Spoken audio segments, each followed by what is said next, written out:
Di antara metode mereka dalam menolak dalil, mereka mengikuti mutasyabihat, meninggalkan yang muhkam. Jadi dalam ayat dan hadis itu, ada ayat muhkam, ada mutasyabih. Muhkam itu apa? Jelas. Mutasyabih itu ayat-ayat yang ada samar-samarnya sehingga terkadang bisa ditarik ulur. Nah, bagaimana kita menghadapi metode ayat-ayat yang mutasyabihat? Dikembalikan kepada yang jelas. Dikembalikan kepada yang muhkam. Muhkam itu ayatnya banyak, mutasyabih sedikit. Maka metode yang benar bukan yang muhkam kita bawa yang ke mutasyabih, tapi yang tidak jelas sedikit ini dibawa kepada yang banyak. Paham? Itu metode yang benar. Makanya Allah mengatakan huwallazi anzala 'alaikal kitaba minhu ayatun muhkamatun hunna ummul kitabi wa ukharu mutasyabihat. Fa ammal ladzina fi qulubihim zaygun fayattabi'una ma tashabaha minhu ibtigha'al fitnah. Dialah Allah yang telah menurunkan kepada engkau Al-Qur'an.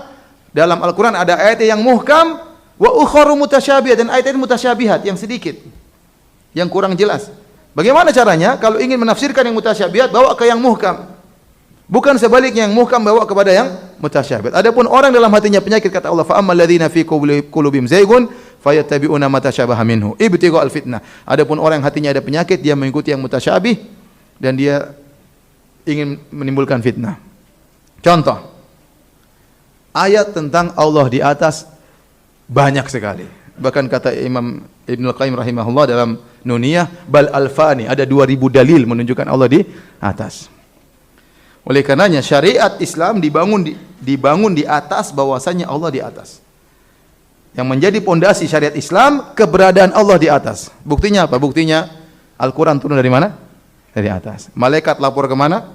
Ke atas. Malaikat takut kepada yang di atas. Semua syariat Islam ini dibangun di atas pondasi Allah di atas. Ayat tentang malaikat lapor ke Allah banyak. Malaikat turun, Al-Qur'an turun banyak sekali. Ya, terlalu banyak. Hadis-hadis tentang Allah di atas sangat banyak. Nabi berdoa, para sahabat berdoa, Nabi tunjuk ke atas, terlalu banyak. Ratusan dalil, bahkan kata Ibnu Qayyim 2000 dalil. Bahkan perkara yang diakui oleh masyarakat dengan fitrah mereka, kalau ada masalah mereka mengatakan kita serahkan kepada yang di atas. Enggak ada yang bilang kita serahkan kepada yang di mana-mana. Kalau ada orang bilang begitu, ini masalah kita besar, sudah serahkan saja kepada yang di mana-mana. Dibilang ente enggak beres otak ente.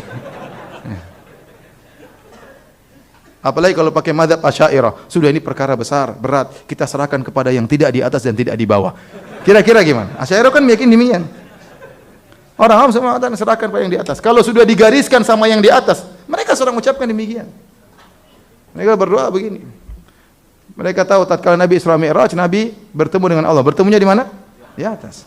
Jadi hadis terlalu banyak. Nah, ini terlalu banyak ayat hadis seperti ini namanya muhkam. Datang hadis misalnya atau ayat wa huwa ma'akum aina ma kuntum. Allah bersama kalian dimanapun kalian berada. Oh, dipahami berarti Allah di mana-mana. Ini semua dibawakan kepada satu ayat ini, salah begitu caranya.